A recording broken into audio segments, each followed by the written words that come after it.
Welcome to the Ordinary Marathoner Podcast.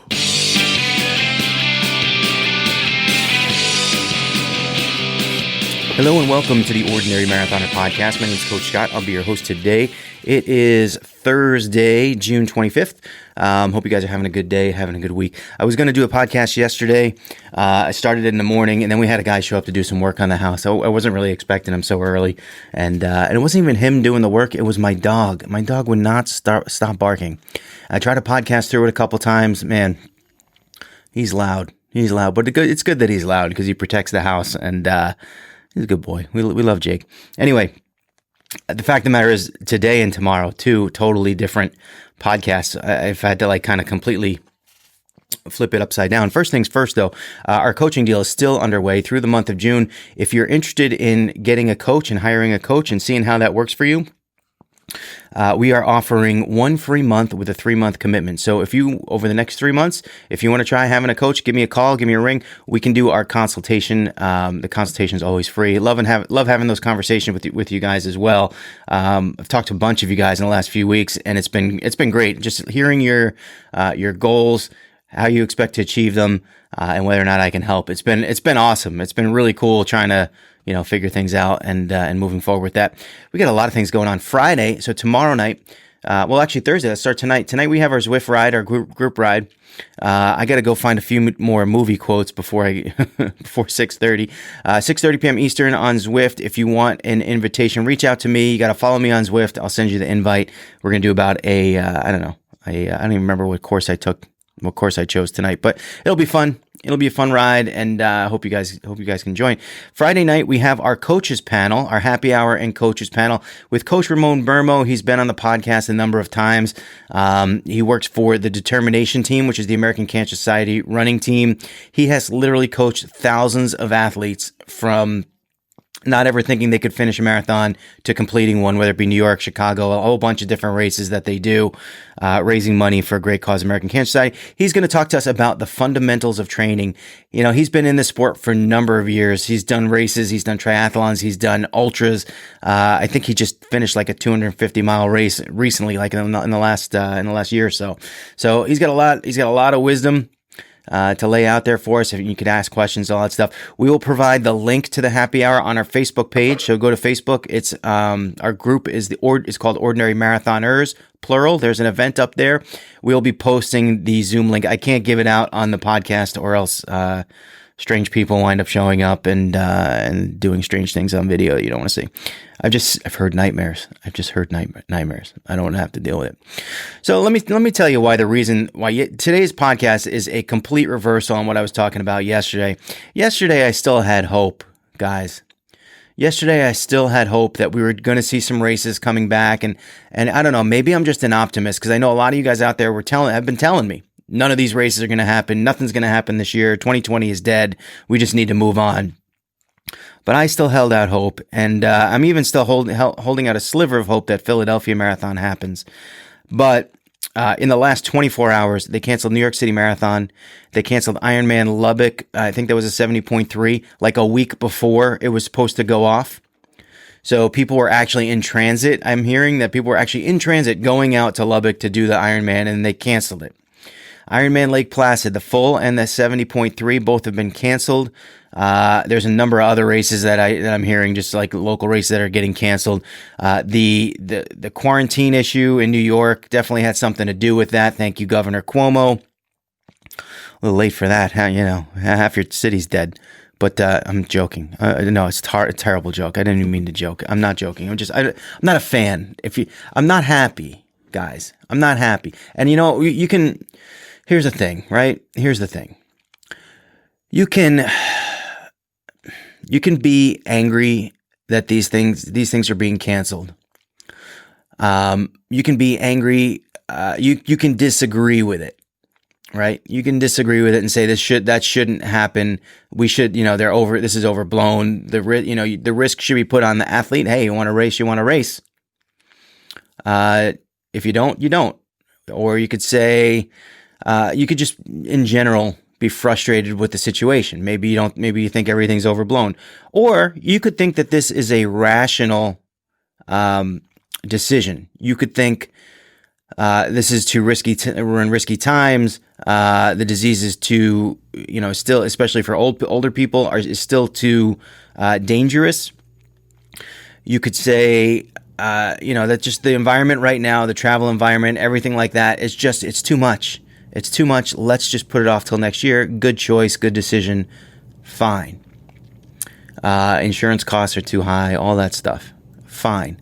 Either way, whether you think one or you think the other, or you think neither, you have no opinion.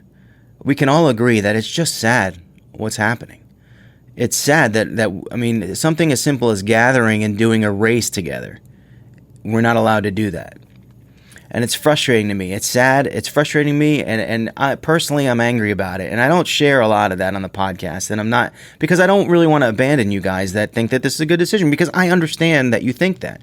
And truth be told, this discourse that I have with myself, which I guess isn't discourse, but this discussion that I have with myself, because you think differently than me doesn't mean you're a bad person. And we got to stop with that, because we have too much of that in this country.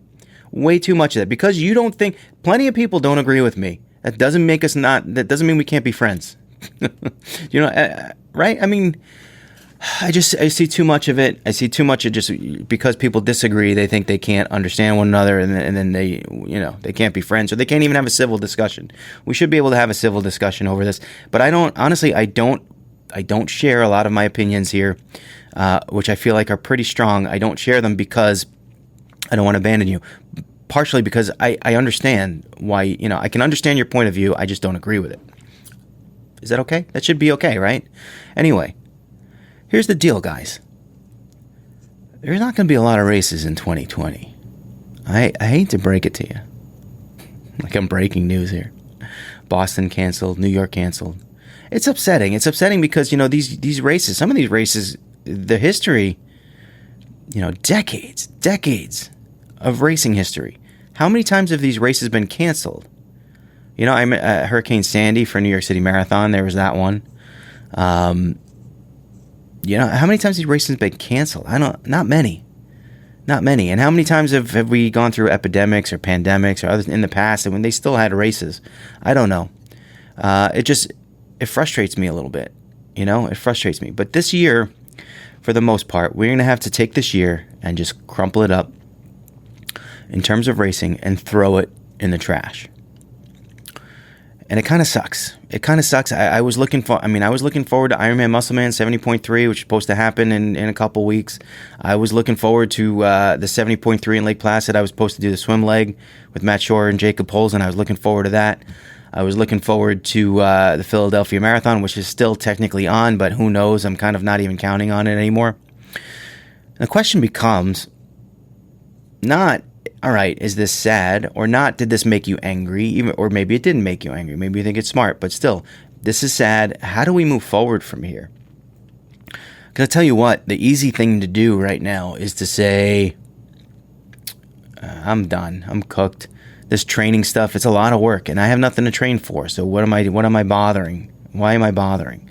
Steph and I, the last few days, we've woken up early. The baby goes with her to daycare for the day, for the morning, and we've been going out and doing a walk. And it's not athletically strenuous. It is hot outside, but we go for a walk. We kind of just, it's probably like a 19 or 20 minute pace per mile. We're not pushing ourselves too hard, but we go for about a 2.5 mile walk. It takes, do the math. It takes, 45, 50 minutes. Get to have a nice little conversation, get the morning going. It really gets the brain going, It gets you thinking of productively, as opposed to just kind of sitting around, mulling around the house, maybe watching TV or reading your Twitter or whatever it is that you do, and not having those original thoughts, or not coming up with new things that you can do or productive means for your time. Those conversations that we have been very productive, and the exercise that I get, I feel like, that just, it's like starting the lawnmower for the day. It's like, run, and just start for the day and get moving and get going. And my fear is that, the sadness of the situation takes over and it makes you kind of depressed and you just want to sort of huddle up in a ball and stop training because you got nothing to train for. And not only that, but the outlook for next year, God knows what is going to go on. Who knows how these events are going to happen next year? What happens if how many of these races might potentially go bankrupt? I've heard horror stories of races that opened up for registration, took everyone's money, and then didn't refund them and canceled the race. I don't know. I know how the finances work. I know with the Ordinary Marathon, I lay out money to get the medals in. We would deliver those medals out. Therefore, if everyone signed up and then all of a sudden we couldn't have the race, would I have the money to refund? I don't know. Maybe that's the case for some other races too. Maybe that's the case for other races too. It's kind of just crazy. We're in this kind of strange environment and we don't know how it's going to go on. But here's the deal, guys. The thing about this sport is whether you're training for your first 5K, whether you're training for half marathons, full marathons, triathlon, whatever it is that was on your docket this year that is now no longer there, it took guts and it took toughness for you to start down that path. It took a decision for you had to make a decision in your mind that you were going to commit to this. That decision, that commitment takes toughness, mental toughness, that commitment to train. You started training, you started working hard. Maybe you were in Lubbock this year and 6 days before the race is supposed to start, they pull the rug out from under you. Who knows? Whatever it is. It's frustrating, it's angry, but you had that toughness. And now you got to kind of transform that toughness. You have to transform it. You have to reset. And even this morning, man, I heard about Lake Placid being canceled. And I was supposed to go up there and train and do some rides and do all this stuff. And now I'm just like, screw this. And the thing is, I know the way I react. It's funny. So I'm talking to some of my friends and they're like, oh, you should still come up. You should still do this. You should still do that. But internally, I'm angry. And I don't want to think about it. I don't even want to think about it. And, but I know that this is the way I get. I'm doing this podcast now still in angry sort of state. It's coming down a little bit. But what I know is it takes toughness to sign up for these races. It takes toughness to mentally take those steps, to commit to training, to do things like that. If it's your first 5K, it takes just as much toughness. I'm not lying. And I know maybe you're thinking, oh, it's just a 5K. No. That's the next step for you. That's the next training step for you. You don't train to just do something. You train to get better. You train to be able to do something that you want to do. And if you didn't train, yeah, you could still do the event, but it's just a different concept there, I guess. But you have to transform that toughness now and set new goals, and they might not even be. It might not even be something that you can grasp right now. So for me, I wanted to do Ironman Lake Placid next year, the full triathlon. I wanted to do it in late July. Ironman Muscleman 70.3 got canceled, but I had to make up my mind on what to do, and I just deferred it to next year. The problem is that it's 2 weeks before the Ironman Lake Placid full. So doing a 70.3 and then coming back 2 weeks later and doing a full Ironman, it's not bright. It's not a wise idea. It doesn't mean I wouldn't do it, but it's not a bright idea. So, thinking about what's gone on and how things are working, maybe 2020 for me is just a do-over. Maybe it's just a do-over. And now you have time to kind of reset and say, hey, all right, so now what's my training like? I was ramping up and doing pretty well with this little ramp up phase I started working into about 3 weeks into marathon training for Philly Marathon. And I got to tell you, my mind right now with Philly, it's still on, so I'm still training. And I'm going to hold that. But with the chances of it not happening, and by the way, I think Marine Corps Marathon is still on, but I'm not even, to a certain degree, they've made some changes there. It's a little frustrating actually with that one too. But actually, this was some of the podcasts I was going to do from yesterday. Now I think about it. So Marine Corps, what they did was they made a virtual option. They gave you an option to defer to future years. And then they have these cutoffs on the course that are usually you have to maintain a 14-minute mile before the cutoffs, or else you get pulled from the race and you don't finish. They've reduced those to 12-minute per mile races, 12-minute per mile pace. That upsets me because that's, on the one hand, it really upsets me because that 12 to 14-minute mile pace, that is my bread and butter. That is where I live. 7 marathons I've done, I think all of them fit within that portion, within that framework, except one when I set my PR. But most of them fall within that 12 to 4. So those are my people. And for a marathon that calls itself the People's Marathon, that seemed a little unfair. But, I know what they're trying to do. They're obviously trying to thin the herd and thin the amount of people that are there. You thin out the crowds, the spectators, you thin out the hotels a little bit, the starting line, certainly, the bathrooms, all that stuff. You you lessen the risk. Now, whether or not that race will actually take place, who knows? Who knows? And after New York canceling and all these Ironman cancels, I got to think that, good luck doing a race this year. I don't think it'll happen. But as an athlete, as someone who's training, you gotta really, this is it, man. This is when that focus, that toughness, this is when it shows. What are you going to do?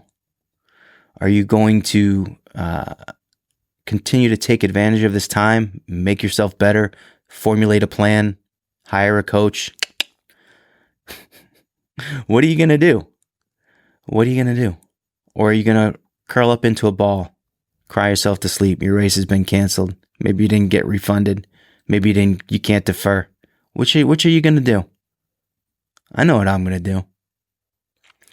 I'm going to train harder. And you know what? If I don't get a chance at the Lake Placid Full next year, so be it. So be it.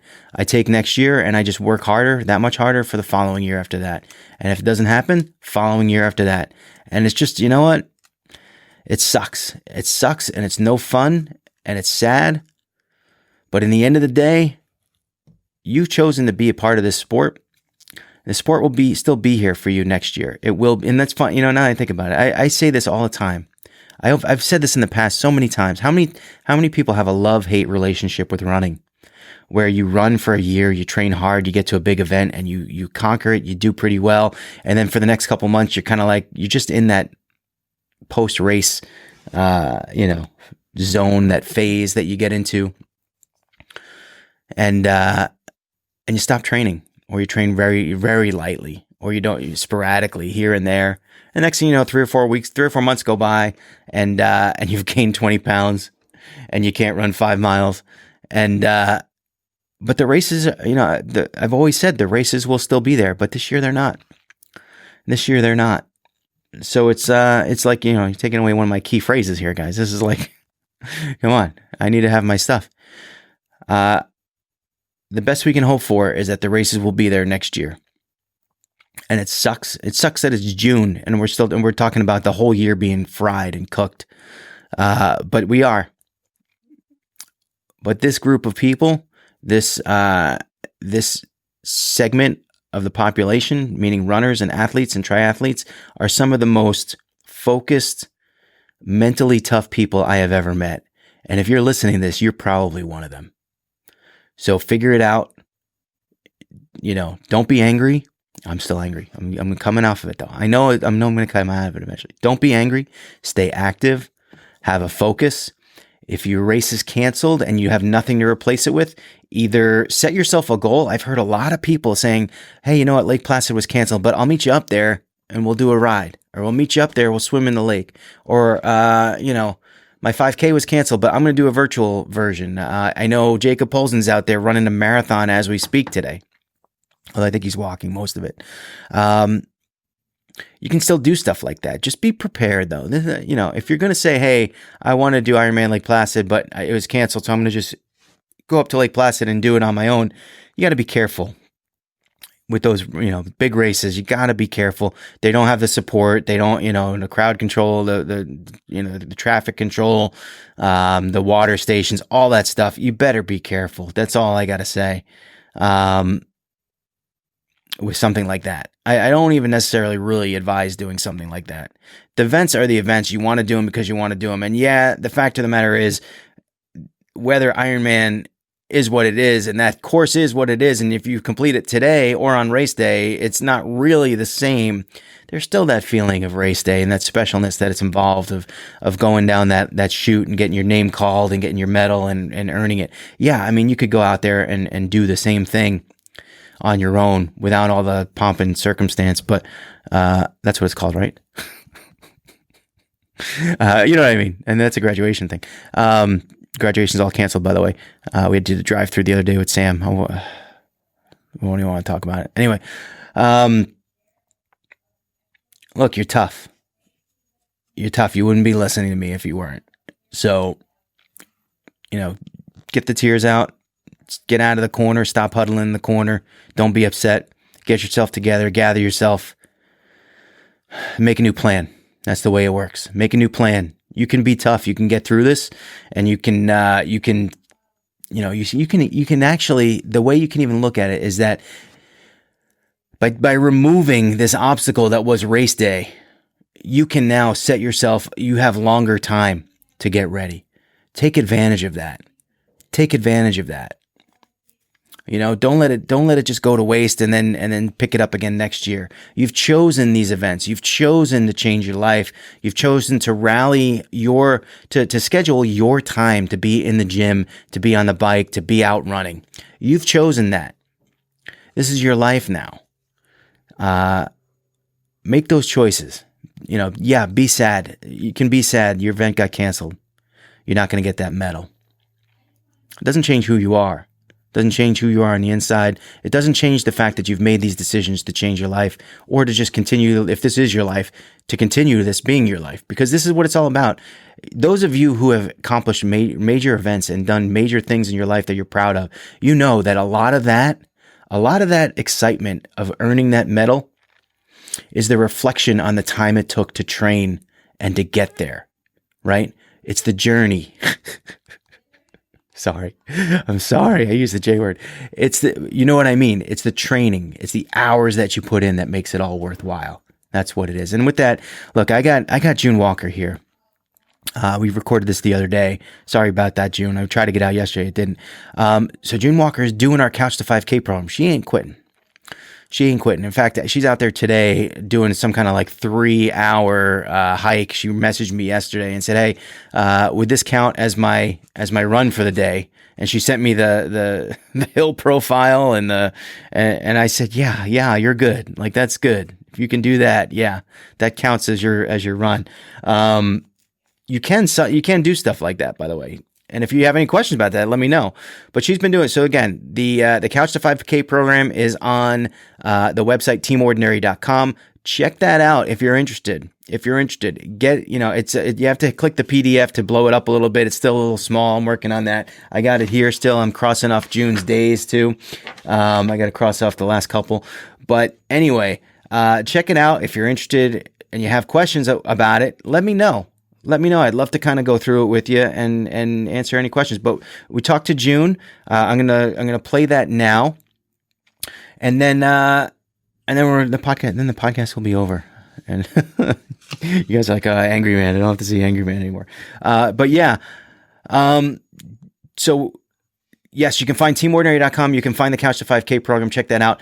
I will say this, the sound on the June Walker there's some spots where it's spotty. So I do apologize for that. We're having issues with the Wi-Fi and Zoom. I do apologize for that, but it's there and the whole thing will make sense. It's just, there's little spots where she kind of cuts out. I will also warn you, she does drop a few dirty words. June, we got to talk about that. We got to clean you up. I don't want the podcast gods getting mad at me. But yeah, there's some of that too. So hide the kitties and listen to June Walker, and we'll see you later this week. Okay, guys. So we are here with June Walker, our test case guinea pig for the Couch to 5K program. June, how you doing? It's going good.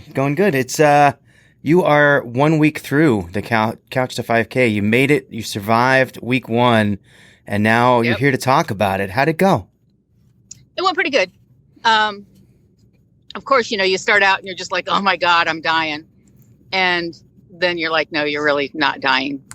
And, but you have to be dramatic in your mind at first. At least I do. So when you started the program, I think we had talked and you had already done the first day, I think. No, I was doing it that night, pouring down rain. Oh, right. I remember the rain. I have the actual program right here. It really prints out small, but I know you say that you rewrite it for yourself on the mirror. Yeah. So let me ask you this. So was there anything going into week 1? Was there anything sort of intimidating you or something that where you're like, oh, I don't know if I could do this, or was it something that you were kind of looking forward to? I was looking forward to it, but I was nervous. Before when I've done a run walk thing, I've done like Galloway more like where it's shorter intervals. Okay. And so it bothered me. I wasn't worried about that. The run 2 and walk 1, I was just like, holy shitballs, dude. Okay, am I going to be able to? And then on Sunday, when I was supposed to do that, I ended up fencing, do anything when I finished. So I elected to make that my active recovery day. And Monday I went out and ran, and there was only one interval that I stopped for like 10 seconds and walked. So I was like, okay, I guess I can do. So what'd you do? So one of the intervals, you mean you stopped. Okay. So you got, what was it? It was 6 of them total. So you made it through 5 of them and sort of was it the last one that you kind of? No, it was, actually it was 5 of them, I think. Oh, okay. I can't remember. But it was like the middle one, cause I was going up a hill. Right. And I got about 50 seconds in or something. And then I walked for 10, 15 seconds and then I ran the rest of the way. Yeah, and that's actually a very interesting point is when I put this thing together, there's no way for me to know if someone's running on hills or running on flat ground. Right. But clearly, if you're running on a hill, it's going to be a totally different ballpark. So it's an interesting thing to note. And that's actually, this is exactly the reason why you're here and you're the guinea pig, because that's something that should be noted on the sheet is if you run into hills and you can't finish the interval, that's fine. I mean, hills are challenging, especially where you are. I see in the background a little one. Oh, yeah, just some little ones. And these are just the foothills. So let's talk about, I have a lot of days on the schedule that we call active recovery days, which are not necessarily running days, but you do want to be doing something where, we talk about walking or, if you play basketball or if you ride a bike or whatever it may be. You have sort of an interesting sort of setting there as you live kind of on a farm and you have lots of work to do. So what, you mentioned it to me, some of the things you did on the weekend. Why don't you fill us in with some of the ways you approached active recovery, which I think are unique. Yeah. Well, I have 9 goats and they're assholes. My part of my fence is sagging down, and then the perimeter fence is old. I mean, my dad put it up probably like 20, 30 years ago. And so they were just jumping over the low spot, then jumping over where it was down and going over to the neighbors. And then when I'd go outside to bring them back in, they would see me and think that they were being fed. So they'd run back and repeat the process and jump back in the pen and come to the gate like they've been in there the entire time. And so it's like, yeah, this whole fence thing is a joke. It's more like a suggestion, but not a real thing. So I decided on Sunday, after I had to go get them again, that I was going to tear down the fence. And I thought, I can tear down this fence and pop in some fence posts and, get it done in one day. Yeah, 5.5 hours later, I'm still not done. But they have a temporary fence up. But it was pulling out fence posts and unhooking wire, and like one of the fence posts, I think my dad took the opportunity. He probably had like 20 staples and thought, I might as well use them all. And so trying to dig all those out and get stuff that was in the dirt out, the wire that out. So, I mean, I was beat. I was looking at my Garmin for calories burned. Yeah. And that day it was saying that for that period of time, I burned like over 3,000 calories. Jeez. Yeah. I'm going to give you credit for active recovery there. Check. Yeah. And then I know today is supposed to be a rest day, but I'm going to take the opportunity. It's supposed to be 89 this afternoon. My husband's allergies are kicking in the ass. So we're going to go up to the lake and go kayaking out on the water to get him out of the pollen and cool off. Yeah. And that's one of those things where it's, I I mean, that's a great exercise. Kayaking is a great exercise, and if you're going to do it and you're going to enjoy yourself, that's another active recovery. So, it's like I limit it to sort of like gym-sounding exercises like cycling or walking, things of that nature. But then you go and you take it to sort of like that next level with the kayaking and the fence building with chasing the goats on top of all that. So, so that's great. When you're approaching week 2 here, are you excited about it? Are you you're still? I like now that I did the 2 minutes in one. It's like, okay, well, I know I can do this, and so now I'm not worried about that, and I can see, when it's building up further down the road, it's like, okay, I'm not expected to do that right now, so don't stress about it. And if if I'm doing it and I need to stop and walk for 10 seconds in the middle of it, 15 seconds, I'm just going to do that and keep going. Yeah, and that's really the whole theory behind it, is just kind of build up and do it at a nice slow pace, nice and gradual pace, I would say, so that, now, that you can do a 2-minute run, 1-minute walk interval. So, and you don't have to do that again until Friday. So, tomorrow I think is a 1-minute run and 1-minute run, 1-minute walk interval.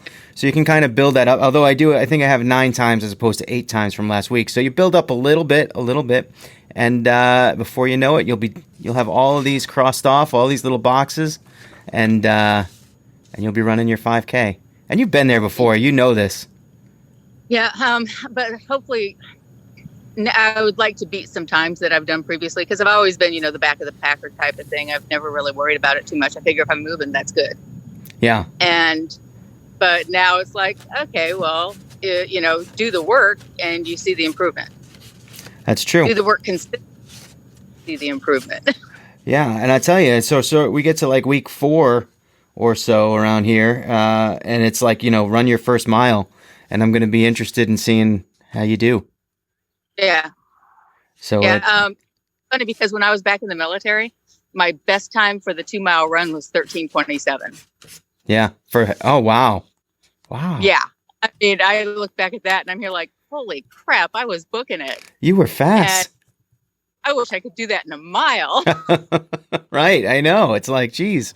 I know. I sometimes reminisce on the times I remember running the track, and if I did a 10 minute, I couldn't do a 10-minute mile because I couldn't run that slow. It was like I would die out before I even got to that slow.